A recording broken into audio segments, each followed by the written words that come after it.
Hello दोस्तों, आज की वीडियो में आपका स्वागत है। ठीक है, फिर से रिएक्ट की नई सीरीज़ पे दूसरा एपिसोड आ गया है। ठीक है, हमने रिएक्ट जेस को क्या करा है ना, ऑन कर दिया है, मतलब हमने स्टार्ट कर दिया रिएक्ट जेस को।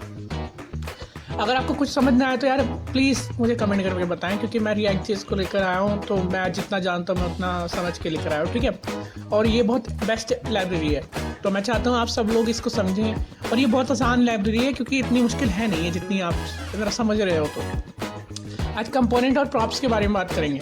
कंपोनेंट क्या होते हैं कि कंपोनेंट क्या होते हैं, टुकड़े होते हैं। हर चीज़ के वेबसाइट के टुकड़े होते हैं। जैसे नेव बार है, अब ये टुकड़े नेव बार, ठीक है, आपके फुटर, ये टुकड़े होते हैं। मतलब हम इनको ना टुकड़ों में बनाते हैं। अब टुकड़ों में क्यों बनाते हैं? क्योंकि हम वेबसाइट के अंदर ना किसी भी चीज़ को, एक कंपोनेंट को, एक टुकड़े को अगर मैंने नेव बार बना लिया, मान लो एक बार बना लिया, तो हम वेबसाइट के हर पेज पे वो नेव बार चाहते हैं। तो एक बार बना लिया और सब पे रेंडरिंग कर दिया। हम नहीं चाहते कि बार बार उसका कोड कॉपी करें, तो वो गलत हो जाता है। ठीक है, मतलब वो एक तरह का मिसकंसेप्शन हो जाता है। चीज़ें मिसकंसेप्शन मतलब यहाँ पर वेबसाइट के अंदर बहुत ज़्यादा लोड पड़ता है कोड का, क्योंकि हम एक ही कोड को बार बार रिपीट कर रहे हैं। और यहाँ हम कोडिंग के एक प्रिंसिपल को भी हट करते हैं, dry principle, do not repeat yourself. तो इसलिए हम कंपोनेंट बनाते हैं। कंपोनेंट मतलब टुकड़े, वेबसाइट के हर चीज़ के कंपोनेंट टुकड़े बना देते हैं हम, जैसे नेव बार वगैरह, ये सब चीज़ें। कंपोनेंट ना दो तरीके से होते हैं, एक तो क्लास बेस्ड कंपोनेंट होता है और एक आपका फंक्शन बेस्ड कंपोनेंट होता है। दो तरह के कंपोनेंट होते हैं, क्लास बेस्ड कंपोनेंट और फंक्शन बेस्ड कंपोनेंट। स्टार्टिंग में हम क्लास बेस्ड कंपोनेंट को देखेंगे, फिर एंडिंग में हम फंक्शन बेस्ड कंपोनेंट को देखेंगे। क्लास बेस्ड कंपोनेंट जो होते हैं वो क्या होते हैं, हम इस वीडियो में यूज़ करेंगे पहले पार्ट में, क्योंकि आपको क्लास बेस्ड कंपोनेंट भी पता होने चाहिए। फिर हम फंक्शन बेस्ड कंपोनेंट को भी बताएंगे, ठीक है, कि किस तरह से काम करते हैं। तो क्लास बेस्ड कंपोनेंट के लिए ना क्या करना पड़ता है कि इंपोर्ट करना पड़ता है रिएक्ट को। यहाँ पर हम रिएक्ट को इंपोर्ट कर लेते हैं। मैंने यहाँ रिएक्ट इंपोर्ट कर लिया है, और हम यहाँ सेकंड को हटा देते हैं और यहाँ पे लिख देते हैं रिएक्ट जेएस। ठीक है, मतलब यहाँ पे रिएक्ट लिख देता हूँ और यहाँ पर मैं कंपोनेंट को इंपोर्ट कर लेता हूँ। ये जो कंपोनेंट लिखा आ रहा है, क्लास बेस में ना हमने इस तरह से कंपोनेंट बनाने होते हैं। ठीक है, मैंने, और याद रखना कि आपकी जो भी फाइल होंगी, मतलब जो भी आप app.js बनाए, navbar.js बनाए, उसका जो पहला लेटर होगा वो आप बड़ा रखेंगे, क्योंकि यही इसका कन्वर्जन फाइल बनाने का रूल है। ठीक है, पहला लेटर जो है हमेशा आप बड़ा रखेंगे। क्लास, ऐप, एक्सटेंड और कंपोनेंट इस तरह से लिखेंगे और रेंडरिंग करेंगे, और फिर यहाँ पर रिटर्न कर देंगे जो भी आपके HTML पार्ट है, मतलब जिसको JSX बोलते हैं आप। तो मैं यहाँ पर क्लास बेस कंपोनेंट बना रहा हूँ, और ये क्लास बेस इस तरह से बनता है। अगर आपने जावास्क्रिप्ट में क्लासेस के बारे में पता होगा तो आप अच्छे से जानते होंगे क्लासेस किस तरह से काम करती हैं। तो क्लासेस ने क्या करा है कि इनहेरिटेंस किया है कंपोनेंट को, मतलब एक्सटेंड किया है, इनहेरिटेंस किया है कंपोनेंट को, और यहाँ पर रेंडर करके हमारा रिटर्न कर दिया है HTML, जो वेलकम टू आवर क्लासेस है। ठीक है, और यहाँ पर मैं अगर सेव करूँगा तो यहाँ प्रॉब्लम्स आ रही है डिफ़ॉल्ट वाली। तो ये प्रॉब्लम सिंपल सी ये कह रहा है कि ना यार, तुम इस पेज में बना तो रहे हो सारी चीज़ें, कंपोनेंट तो बना दिया, लेकिन इसको एक्सपोर्ट नहीं कर रहे। अगर आपने जावास्क्रिप्ट पढ़ी होगी इंपोर्ट एक्सपोर्ट का, तो मैं फिर भी बता देता हूँ। इंपोर्ट का मतलब है इंपोर्ट करना, मतलब अपनी फाइल, किसी भी चीज़ को अपने फाइलों में यूज़ करना, और एक्सपोर्ट मतलब दूसरों को अलाउ करना कि यूज़ करें। तो यहाँ पर हमें अलाउ करना पड़ता है कि app.js यूज़ कर लो, हमारी जो ये फाइल है, ये कंपोनेंट है, आप यूज़ कर लो app.js। इसका मतलब एक्सपोर्ट डिफॉल्ट का मतलब यही होता है। ठीक है, मैं यहाँ फोल्डर बनाता हूँ कंपोनेंट नाम से और navbar.jsx बनाता हूँ। ठीक है, इसमें भी हम ना क्लास बेस्ड कंपोनेंट ही बनाने वाले हैं, इसमें भी सेम रहेगा। इस पास में क्लास बेस्ड कंपोनेंट बनाने वाले हैं कि देखो, मैं क्लास बेस्ड कंपोनेंट इसलिए बना रहा हूँ, एक्चुअली में क्लास बेस्ड कंपोनेंट आजकल बहुत लोग कम यूज़ करते हैं, यूज़ ही नहीं करते हैं अगर बोलो तो। लेकिन आपको नॉलेज होना चाहिए कि इंटरव्यू में क्लास बेस्ड कंपोनेंट भी पूछे जाते हैं और रिसाइकल मेथड पूछे जाते हैं।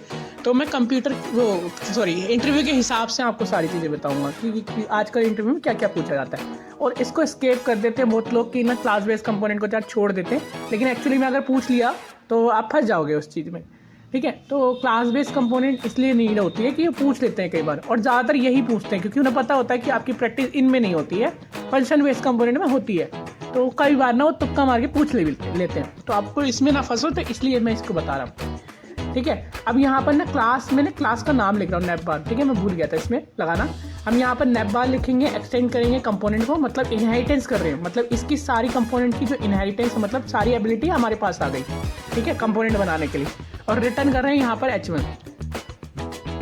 यहाँ पे मैं ये वाले ब्रैकेट यूज़ करता हूँ, ठीक है, 9 0 वाले जो आपके कीबोर्ड में होंगे 9 0 पे, ठीक है। यहाँ पे लिखता हूँ मैं H1 लिखता हूँ और यहाँ पर मैं क्या करता हूँ, हाय आई एम नेबार, इस तरह से लिखता हूँ, आई एम नेबार, और माई नेम इज़ ये, और इस तरह से हम लिखेंगे, ठीक है। अभी तो मैं इसे सेव कर देता हूँ और मैं यहाँ पर app.js में आ जाता हूँ, ठीक है। इसे इंपोर्ट कर देता हूँ क्योंकि मेरा app.js में जब इंपोर्ट करूँगा तब ये नैपबार दिखेगा, वरना नहीं दिखेगा, ठीक है। तो मैं यहाँ नैपबार लिख देता हूँ। ये मुझे ना सजेशन नहीं दे रहा है, रीज़न इसका यही है कि मैंने अपनी फाइल के अंदर डिफ़ॉल्ट मतलब एक्सपोर्ट डिफ़ॉल्ट नहीं लिखा है, इसलिए मुझे सजेशन नहीं दे रहा, क्योंकि मैंने अलाउ नहीं करा है। तो अगर आप एक्सपोर्ट डिफ़ॉल्ट नहीं लिखेंगे तो वो अलाउ नहीं होगा और वो फाइल को हम यूज़ नहीं कर पाएंगे। तो अभी तो मैं ये लिख रहा हूँ, वहाँ पे मैं जाके ठीक करूँगा।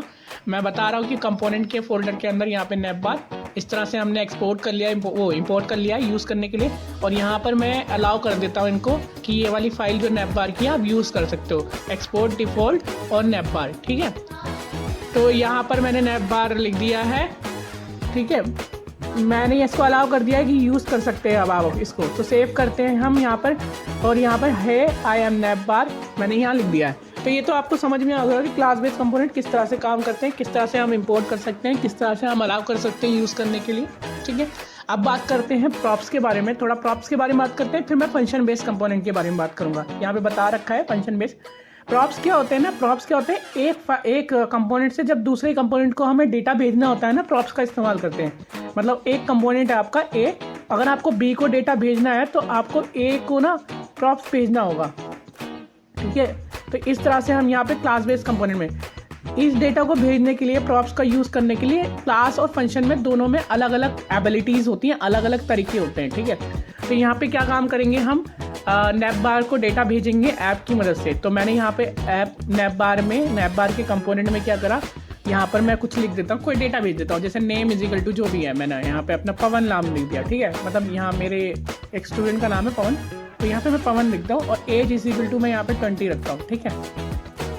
ईजी नाम है इसलिए मैं लिख रहा हूँ, एज इज इक्वल टू 20। और मैंने इसको प्रॉप्स की मतलब इस डेटा को मैंने नैपबार को भेजा है। अब मैं इसको यूज़ कैसे कर सकता हूँ क्लास बेस्ड कंपोनेंट में, मुझे लिखना पड़ेगा दिस डॉट प्रॉप्स डॉट और नेम, जो भी मेरा प्रॉप्स का नाम है, ठीक है। प्रॉप्स क्या होते हैं, सिर्फ प्रॉपर्टीज होती हैं। आप इसको प्रॉप्स को मतलब प्रॉपर्टी मतलब वैल्यूज, वेरिएबल्स, इस तरह की प्रॉपर्टीज को बोलते हैं प्रॉप्स, ठीक है। वेरिएबल्स वगैरह भेजना, डेटा को भेजना, तो उसी प्रॉप्स को बोलते हैं, प्रॉपर्टीज आप कह सकते हो उसको, ठीक है। This dot props dot name. अब आपसे पूछा जा सकता है कि यार क्लास बेस्ड कंपोनेंट है, उसमें आप प्रॉप्स कैसे भेज सकते हो, ठीक है। तो क्लास बेस्ड कंपोनेंट में आप इस तरह से आप प्रॉप्स भेज सकते हो और यूज़ कर सकते हो। मैं इसको ना बहुत आसान सीरीज़ रखने वाला हूँ ताकि आपको थोड़ा सा ना मुश्किल ना हो इसमें कि इंटरव्यू दे रहे हो तो पास नहीं हो रहे, या फिर इस तरह के क्वेश्चन आ रहे हैं तो डिफिकल्ट हो रही है, तो नहीं, क्लास बेस्ड भी समझाने वाला हूँ। और इसमें हम प्रोजेक्ट करने वाले हैं, फिक्र मत करो, प्रोजेक्ट हम करेंगे जो बिना प्रोजेक्ट का काम नहीं होगा। तो यहाँ पे मैंने क्या है, नैपबार और नेम और एज मैंने भेज दिया है और नैपबार में वो एक्सेप्ट कर लिया है। अब हम फुटर डॉट जेएस बनाने वाले हैं, ठीक है। मैंने एक कंपोनेंट बनाया फुटर डॉट जेएस, ठीक है। और मैंने यहाँ पर रिएक्ट एरो फंक्शन एक्सपोर्ट जो मैंने एक्सटेंशन यूज़ कर रखा है उसकी मदद से मुझे स्निपेट मिल गया है। ये क्या है, क्लास बेस्ड कंपोनेंट है। आप ध्यान से देखोगे तो ये क्लास बेस्ड कंपोनेंट है। आप जावास्क्रिप्ट में इसको देख सकते हो फैट एरो फंक्शन के नाम से। जो ये हम फंक्शन यूज़ कर रहे हैं, फैट एरो फंक्शन यूज़ कर रहे हैं, ठीक है। ये ज़रा ईजिली होता है और इसमें बहुत ज़्यादा डिफरेंट है दिस वीस में, ठीक है। तो आपको अगर जावास्क्रिप्ट आती होगी तो बहुत ज़्यादा आपको समझ में आया होगा। बट मैं आपको समझाता हूँ, ये फैट एरो फंक्शन है, यहाँ पर नॉर्मल फंक्शन यूज़ कर रहे हैं। यहाँ पे भी मैं लिख रहा हूँ I am a footer, my actual name is ये, ठीक है। अभी क्या है, मैं इसे सेव करके यहाँ पर इंपोर्ट करने वाला हूँ, क्योंकि इसमें मैं ऐप में जब तक इंपोर्ट नहीं करूँगा तो ये मेरा आएगा नहीं, ठीक है। तो मैं चेक कर लेता हूँ इसको डाल के। तो यहाँ पे मैं फुटर लिख देता हूँ। यहाँ पे फुटर जैसे ही मैंने लिखा, देखो वो इंपोर्ट हो गया ऑटोमेटिकली। ये एक्सटेंशन का कमाल है जो मैंने यूज़ कर रखी है। लास्ट वीडियो अगर आपने देखी होगी तो वहाँ पर मैंने एक्सटेंशन बताई भी होगी रिएक्ट नाम से, ठीक है। मैं यहाँ H1 में डाल देता हूँ इसको, मैंने H1 में डाल दिया इसको यहाँ पर, ठीक है। अब इस फुटर में मतलब इस क्लास बेस्ड कंपोनेंट में हम किस तरह से प्रॉप्स पास करते हैं, बहुत आसान होता है। यहाँ पर आई हट गया है तो मैं आई लगा देता हूँ। मैं एक बेसिक चीज़ें बताता रहूँगा ताकि, और मैं जो है ना रिएक्ट की वेबसाइट का यूज़ कर रहा हूँ, रिएक्ट की ऑफिशियल डॉक्यूमेंटेशन का इसलिए यूज़ कर रहा हूँ ताकि आपको भी पढ़ना है। मैं आपको वैसे ही बता सकता था बिगर डॉक्यूमेंटेशन के, लेकिन मैं चाहता हूँ कि आप खुद पढ़ना सीखें, खुद कैसे इस्तेमाल करना है। कल को आप भूल जाते हैं तो रिएक्ट की डॉक्यूमेंटेशन को पढ़ना आना चाहिए आपको। कल को कुछ नया आ गया तो आप उस रिएक्ट की डॉक्यूमेंटेशन खोलेंगे और आप पढ़ सकते हैं उसके अंदर, ठीक है। तो यहाँ पर भी सेम मैंने तरीका इस्तेमाल किया है प्रॉप्स भेजने का, और यहाँ पर हम यहाँ प्रॉप्स एक्सेप्ट करेंगे कुछ इस तरह से। प्रॉप्स यहाँ पे पास करेंगे फंक्शन के अंदर और यहाँ पर हम उसे एक्सेप्ट कर लेंगे। तो यहाँ पे मैंने प्रॉप्स पास कर दिया है, ले लिया है। अब यहाँ पर हम लिखेंगे जो भी हमें नाम लिखना है कि props dot name, props dot age, इस तरह से। अब कितने भी कंपोनेंट बनाए, उन कंपोनेंट को क्या आपको डेटा पास करना है वो सारी चीज़ें आप प्रॉप्स डॉट इससे करना है। इससे ना एक प्रॉब्लम आती है प्रॉप डिलिंग की, वो हम आगे बात करेंगे प्रॉप डिलिंग क्या होती है। और यह अक्सर ना इंटरव्यू में पूछा जाता है कि प्रॉप डिलिंग क्या होती है और इसे हम कैसे बचा जा सकता है। तो इसके हम जब बात करेंगे जब हम ना हुक्स वगैरह पढ़ रहे होंगे।